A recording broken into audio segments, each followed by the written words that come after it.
The pipe is the last section of tubing on your backpack blower. It nozzles down to increase the speed of the air leaving the tube. The pipe tends to be rubbed against the ground during normal use. After a time, the end will begin to wear away, which will alter the direction of airflow and the speed of the air. Replacing the pipe is a repair that you can do yourself, and I'm going to show you how. Hi, I'm Mark Socha.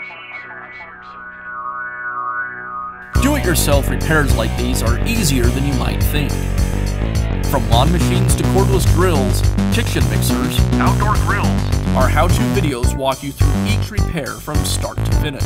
So doing it yourself means never having to do it alone. Let's get started. I'll begin by removing the old pipe. To do that, I twist it to unlock it, and then I can pull it away from the upper pipe.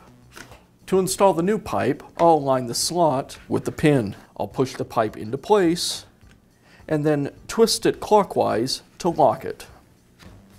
And that's all it takes to replace the pipe on your backpack blower. Be sure to check back often for new videos and expert advice. If you found this video helpful, give us a thumbs up And leave a comment.